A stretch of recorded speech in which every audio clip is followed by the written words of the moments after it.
दोस्तों, इससे पिछले वीडियो में 17वां अध्याय से जितना भी विद्यासागर अंकगणित का प्रश्न था उसको मैं करवा दिया। और इस वीडियो में करेंगे 18वां अध्याय विद्यासागर अंकगणित से। तो 18वां अध्याय में आपका दिया गया है आयतन और पृष्ठ क्षेत्रफल यानी वॉल्यूम एंड सरफेस एरिया से संबंधित आपका प्रश्न दिया गया है।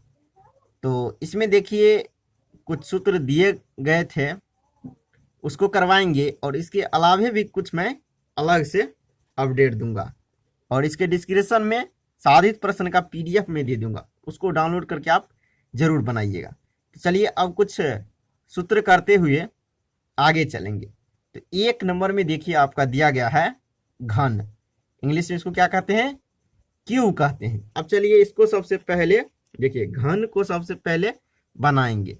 चलिए दोस्तों अब आपको मैं बता दूं, यानी ये घन जो होता है एक प्रकार का क्या होता है दोस्तों, ये होता है आपको यानी क्या होता है, वर्ग होता है। क्या होता है, वर्ग होता है। तो वर्ग के बारे में आप जानते होंगे, वर्ग की सभी भुजाएं क्या होती है, आपस में बराबर होती है। सभी भुजाएं, वर्ग के सभी भुजाएं क्या होती है, बराबर होती है। तो इस तरह से क्या करेंगे, इसका फिगर बनाएंगे घन का। तो चलिए इस तरह से आप बनाइएगा, सभी भुजाएं बराबर लेके बनाइएगा इस तरह से। अब देखिए दोस्तों ये हो गया आपका घन। अब आपको मैं इसके बारे में कुछ अलग से अपडेट दे रहा हूँ। ये तो हो गया आपका घन। अब देखिए आपके लिए मैं कुछ लिख के रखा हूँ, चलिए अब इसको समझते चलिएगा, मैं समझाते चलता हूँ। तो देखिए देखिए दोस्तों इसमें समझना ये है, इसमें देखिए क्या होता है, घन एक प्रकार का वर्ग का रूप होता है।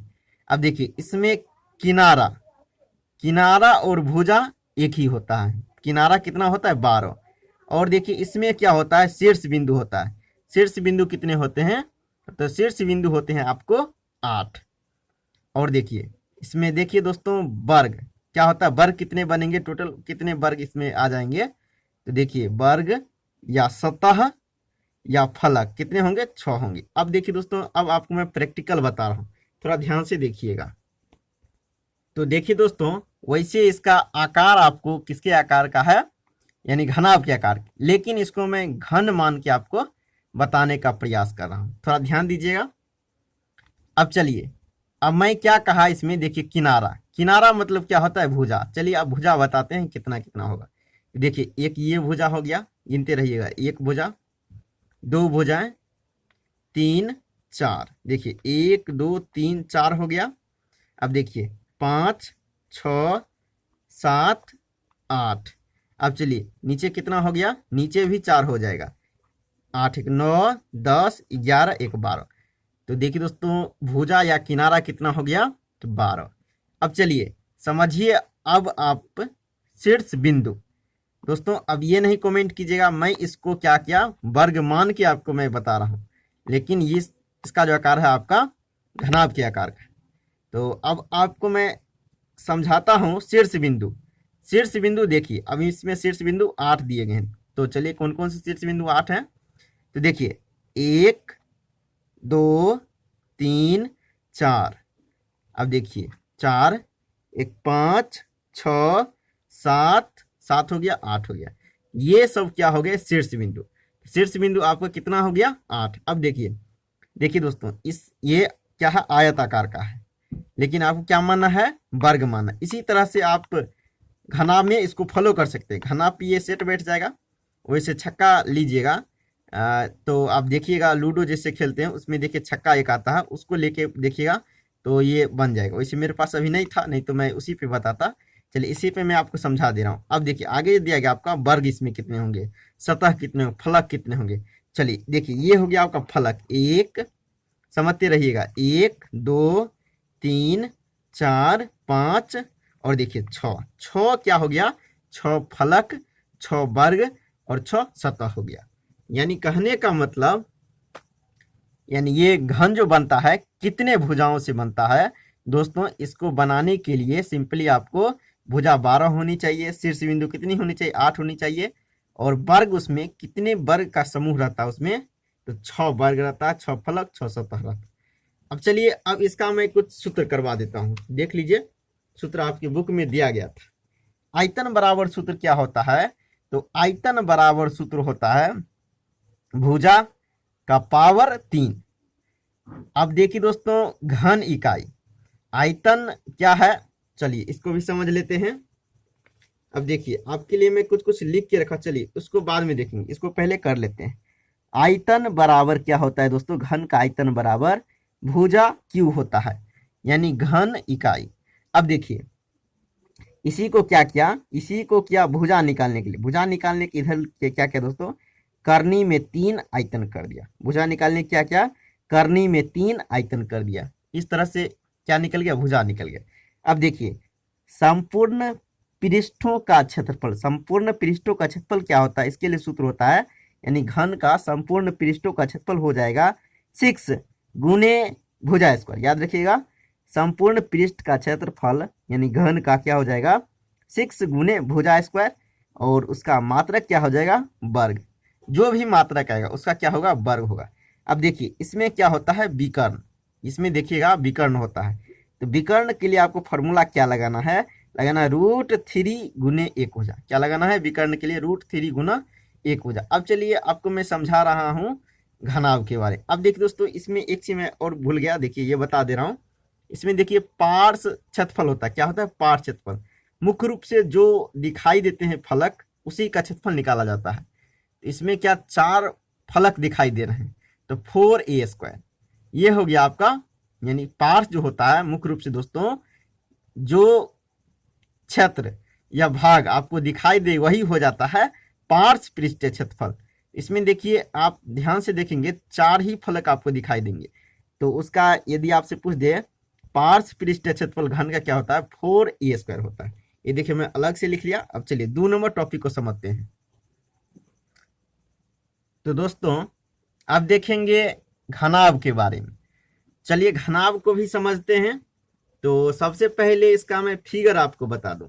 तो फिगर कैसे बनाएंगे आप, ये हो गया घन। घन में देखिए ये भुजाएं, यानी ये सभी भुजाएं हो गए। अब देखिए बनाते हैं दोस्तों थोड़ा घनाभ को, ध्यान से देखिएगा। देखिए इसमें क्या होता है, इसमें जो होता है आपका आयत के आकार का होता है। घनाभ क्या होता है, आयत के आकार का होता है।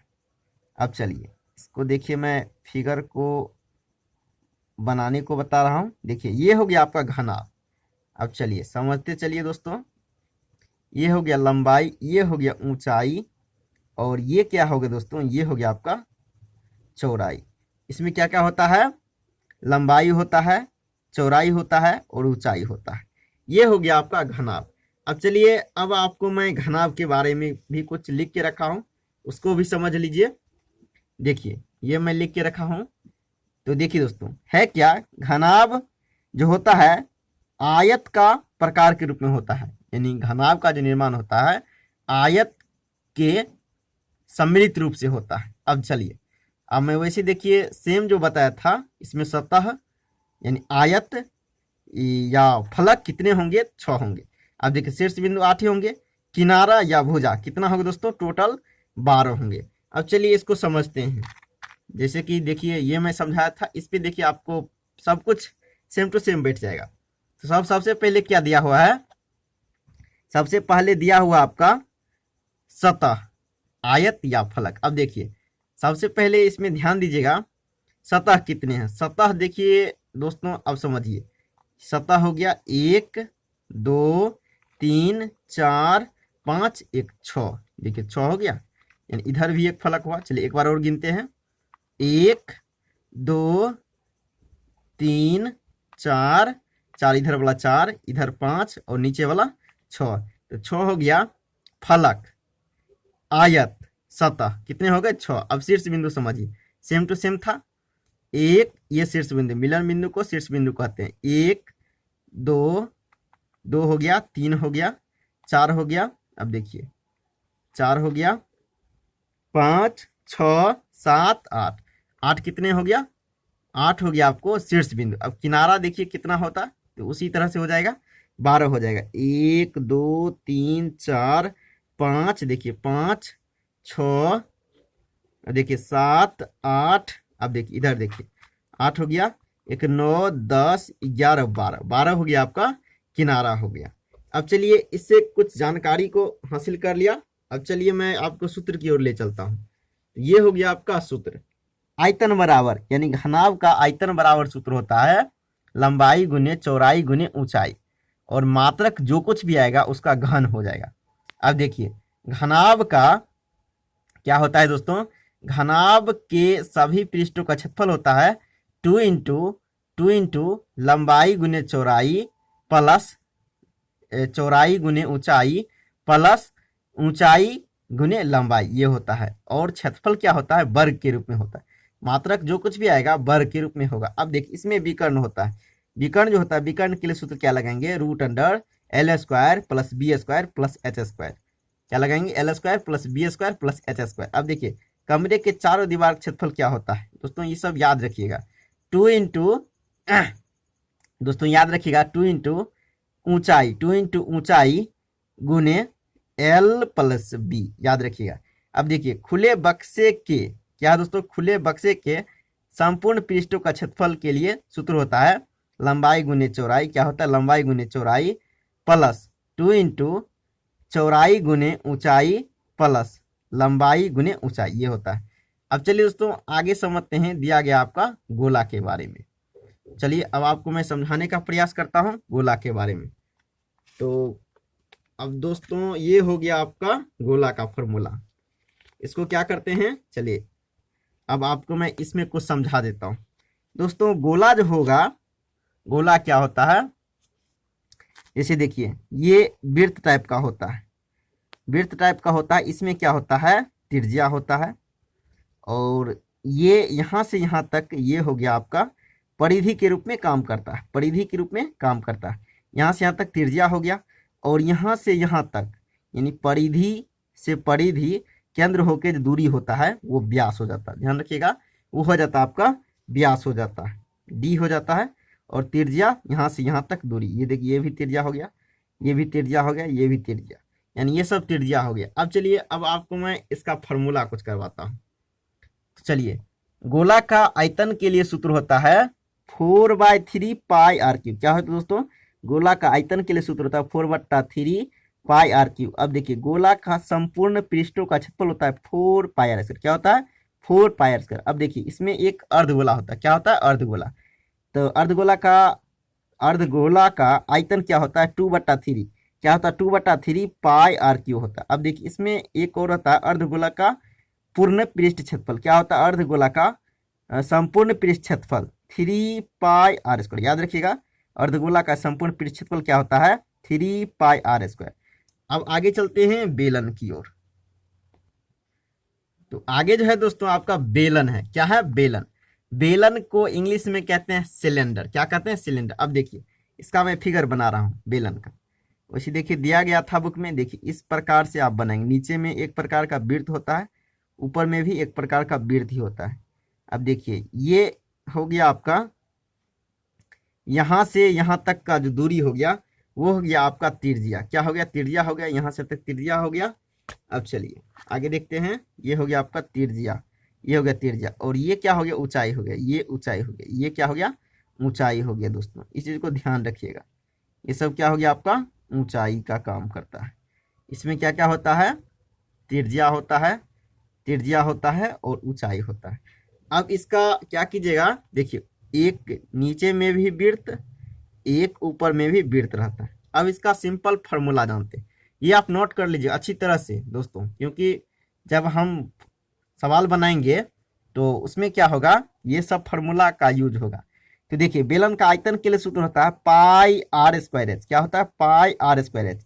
अब देखिए बेलन का वक्र पृष्ठ क्षेत्रफल क्या होता है, वक्र पृष्ठ क्षेत्रफल होता है 2 पाई आर इंटू एच। क्या होता है, 2 पाई आर इंटू एच। अब देखिए बेलन का संपूर्ण पृष्ठों का क्षेत्रफल होता है, बेलन का संपूर्ण पृष्ठों का क्षेत्रफल होता है 2 पाई आर। क्या होता है, 2 pi r into r plus h. क्या होता है, 2 pi r into r plus h होता है। अब चलिए आगे का अपडेट दे रहा हूं। तो दोस्तों आगे जो है आपका शंकु है। शंकु को इंग्लिश में क्या कहते हैं, कोन कहते हैं, तो यानी कोने कहते हैं। अब देखिए दोस्तों इसमें मैं बता दूं, ये हो गया आपका शंकु। क्या हो गया? शंकु। अब देखिए इसका मैं फिगर बना रहा हूं, इसमें आपको समझाने का प्रयास कर रहा हूं। देखिए अब ये क्या हो गया दोस्तों, इस प्रकार से आप टोपी देखे होंगे।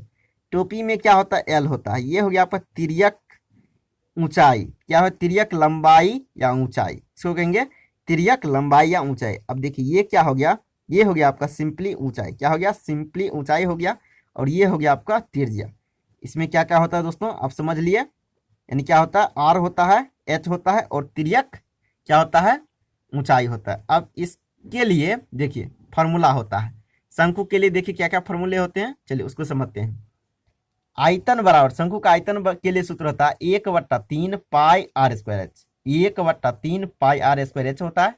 अब देखिए शंकु का वक्र पृष्ठ क्षेत्रफल क्या होता है? वक्र पृष्ठ क्षेत्रफल होता है पाई आर एल। क्या होता है? पाई आर एल होता है। अब देखिए शंकु का पूर्ण पृष्ठों का क्षेत्रफल के लिए सूत्र होता है pi r into l plus r. ये सब आप याद कर लीजिएगा। अब दोस्तों इसमें क्या होता है, इसमें देखिए एल निकालने के लिए सूत्र होता है। यानी देखिए एक प्रकार का ये त्रिभुज बन गया। तो त्रिभुज के बारे में आपको मैं बताया था, ये कर्ण के रूप में आ जाता है। तो देखिए एल निकालने के लिए सूत्र होता है, एल निकालने के लिए रूट अंडर क्या होता है दोस्तों, एल निकाल तिर्यक ऊंचाई निकालने के लिए क्या होता है? त्रिज्या का स्क्वायर प्लस ऊंचाई का स्क्वायर। ये होता है तिर्यक ऊंचाई निकालने के लिए फॉर्मूले।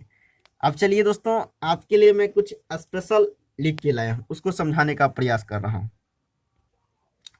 तो दोस्तों देखिए इसमें जैसे मान लीजिए आप परिमाप निकालते हैं त्रिभुज आयत का, और क्या होता है? आयत हो गया जैसे, और हो जाता है आपको वर्ग हो जाता है। ये सब का जब परिमाप निकालते हैं, भुजा जो होता है वो क्या होता है? एक विमीय होता है। उसका मात्रक लिखेंगे जब आप मीटर में लिखेंगे, क्या लिखेंगे? सेंटीमीटर में लिखेंगे। वैसे देखिए किलोमीटर नहीं होता है, लेकिन किलोमीटर आपको समझाने के लिए मैं लिख रहा हूँ, यहाँ लिख दिया हूँ समझाने के लिए। यानी इस पे पावर एक एक रूप में होता है। मात्रक कुछ भी दिया हुआ रहेगा, क्या रहेगा? सभी के मात्रक एक एक होंगे। अब देखिए क्षेत्रफल जो होता है, क्षेत्रफल द्विविमीय यानी 2 डायमेंशनल होता है। क्या होता है? 2 डायमेंशनल होता है। कहने का मतलब तो इसका मात्रक हो जाएगा पावर 2 हो जाएगा। सीएम रहेगा उसका पावर 2 हो जाएगा। वैसे देखिए समझाने के लिए यहाँ भी मैं लिख लिया किलोमीटर रहेगा, तो क्या हो जाएगा? मीटर स्क्वायर हो जाएगा, किलोमीटर स्क्वायर हो जाएगा। अब देखिए आयतन जो होता है, आयतन आयतन क्या होता है? 3 विमा होता है। जैसे जैसे आप देखते होंगे इसमें देखिए आर स्क्वायर होता है मान लीजिए, और क्या होता है? एच होता है। जैसे आपने फॉर्मूले देखे तो आर स्क्वायर क्या लिखिएगा? आर गुने आर, आर गुने आर गुने क्या लिखिए? एच। तो देखिए जैसे मान लीजिए ये आपका दूरी हो गया एक प्रकार का, ये भी दूरी हो गया। तो अब देखिए ये भी दूरी हो गया, तो मीटर मान लीजिए, ये भी मीटर, ये भी मीटर, ये भी मीटर। क्या हो जाएगा? इसका मात्रक आपको हो जाएगा मीटर क्यूब। और इसमें देखेंगे तो क्या होता है? जैसे मान लीजिए त्रिभुज का, सॉरी त्रिभुज, चलिए त्रिभुज ही ले लेते हैं। 1/2 आधार, आधार गुने ऊंचाई। तो देखिए ये दो डायमेंशनल कैसे होता है? तो देखिए लंबाई, जैसे मान लीजिए लंबाई का मात्रक आपको मीटर दिया हुआ है, इसका भी मात्रक दिया हुआ मीटर, तो मीटर स्क्वायर ही होगा। देखिए मीटर स्क्वायर होगा मात्रक। यानी कहने का मतलब मात्रक अब क्या करना है? सिंपली बना लेना है। मात्रक को थोड़ा ध्यान दे के बनाना है। मीटर, सेंटीमीटर, डेसीमीटर ये सब में रहता है, उसको क्या करेंगे? कन्वर्ट करना मैं ऑलरेडी बता चुका हूँ। वो वीडियो देख लीजिएगा, जब मैं एरिया का क्लास दे रहा था तो उसमें मैं बताया था डिटेल से, तो वो सब देख लीजिएगा। लेकिन इसमें मेरा कहने का मतलब ये हुआ 2 डायमेंशनल में आपका मात्रक जो कुछ भी रहे वो क्या होगा? वर्ग, सॉरी स्क्वायर के रूप में। किसके रूप में होगा? स्क्वायर के रूप में, यानी वर्ग के रूप में होगा। और आयतन जो होगा, मात्रक जो कुछ भी रहेगा उसका क्या होगा? घन के रूप में होगा। क्या होगा? घन के रूप में होगा।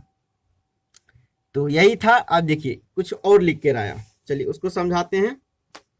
तो दोस्तों देखिए ऐसा मैं पहले भी बताया था। क्या बताया था पहले? ये फॉर्मूले। चलिए इसको समझना है ध्यान से आपको, क्योंकि इस पे बहुत आसानी से प्रश्न बनते हैं। क्या होता है? जैसे मान लीजिए क्या होता है, ये सूत्र आपको मैं बताया था, x प्लस वाई। क्या होता है? x plus Y plus X Y बट्टे 100। प्लस का मतलब क्या होता है? वृद्धि या बढ़ा हुआ। माइनस का मतलब कमी या घटा हुआ। अब इसको निकालने के लिए सिंपली किसका, यानी क्षेत्रफल को निकालने के लिए फॉर्मूले यूज करते हैं। जैसे मान लीजिए आपको कह देगा 10 क्या बढ़ रहा है, 10 आपका लंबाई बढ़ रहा है। जैसे देखिए, जैसे ये कह देगा 10 आपका लंबाई बढ़ रहा है, और क्या कहेगा 20 आपका क्या बढ़ रहा है, चौड़ाई बढ़ रहा है। क्षेत्रफल कितना बढ़ेगा, तो इस फॉर्मूले पे ये निकालेंगे। और देखिए इस तरह से प्रश्न रहेंगे, तो कहेंगे क्या 10% आपका क्या कम रहा है, लंबाई कम रहा है, और 20% आपका सॉरी दोस्तों, देखिए क्या कहेगा 10% आपका चौड़ाई कम रहा है और 20% आपका लंबाई बढ़ रहा है। क्षेत्रफल पे क्या प्रभाव पड़ेगा, इस तरह से ये फॉर्मूले पे एक्स और वाई मान के बना लेंगे। वैसे देखिए वर्ग के लिए भी अप्लाई होगा, त्रिभुज के लिए भी, सॉरी त्रिभुज के लिए भी हो सकता है, त्रिभुज के लिए भी होगा ऑलरेडी। और मैं बता दूं तो देखिए दोस्तों, आयत के लिए, वृत्त के लिए, ये सब के लिए क्षेत्रफल निकालने के लिए मुख्य रूप से इसका, इस फॉर्मूले के आप यूज कर सकते हैं। और देखिए आगे देखिए दिया हुआ है, ये तो था द्विविमा, अभी मैं समझाया था दोस्तों 2 डायमेंशन। अब देखिए ये आयतन निकालने के लिए क्या होता है, ये होता है, यानी इसमें देखिए इसके लिए फॉर्मूला यूज करेंगे 3x प्लस 3x² बट्टा 100 प्लस x³ बट्टा 100 का स्क्वायर, और क्या करेंगे इंटू प्रतिशत कर देंगे। इस प्रकार से 3 बीमा वाला निकाल सकते हैं। नहीं तो जैसे मान लीजिए इसमें कहेगा, जैसे आयतन के लिए कहेगा 10 आपका क्या हो गया, देखिए कह देगा आपको एक, अब देखिए चलिए एक सूत्र, सॉरी एक मैं आपको क्वेश्चन लिख समझा रहा हूँ। जैसे मान लीजिए कह देगा घनाभ में, क्या कह देगा घनाभ में, कह देगा लंबाई अब कितना बढ़ गया 10, और चौड़ाई कितना कह देगा, चौड़ाई मान लीजिए आपको कह देगा 20 बढ़ गया, और देखिए लंबाई कह दिया 10 बढ़ गया, चौड़ाई क्या कह दिया 20 बढ़ गया, और ऊंचाई कह दिया 30 बढ़ गया। तो सबसे पहले इस दोनों को निकालेंगे, इस दोनों को निकालेंगे किस सूत्र पे, ये सूत्र पे। तो ये सूत्र निकालने के बाद जो आएगा, तो इस दोनों से निकालने के बाद एक आ जाएगा, मान लीजिए एक्स आ गया, और फिर अंत में ये दोनों के लिए निकालेंगे, तीनों को जो निकालेंगे इस फॉर्मूले से निकाल सकते हैं। तो ये सब था दोस्तों। और एक चीज मैं बता दूं दोस्तों कि मैं आपको साधित प्रश्न का पीडीएफ इसके डिस्क्रिप्शन दे दूंगा, उसको डाउनलोड करके आप जरूर बनाइएगा। तो आज के लिए इतना ही। यदि आपको समझने में परेशानी हो दोस्तों, आप कमेंट कर सकते हैं। यदि किसी तरह की परेशानी हो, जैसे साउंड क्वालिटी में पहले जो मैं बताया था उसमें प्रॉब्लम था, लेकिन इसमें यदि परेशानी हो तो अगले वीडियो आपको इससे बेटर देने का आपको मैं प्रयास करूंगा। तो आज के लिए इतना ही, फिर मिलेंगे नेक्स्ट वीडियो में, तब तक के लिए जय हिंद।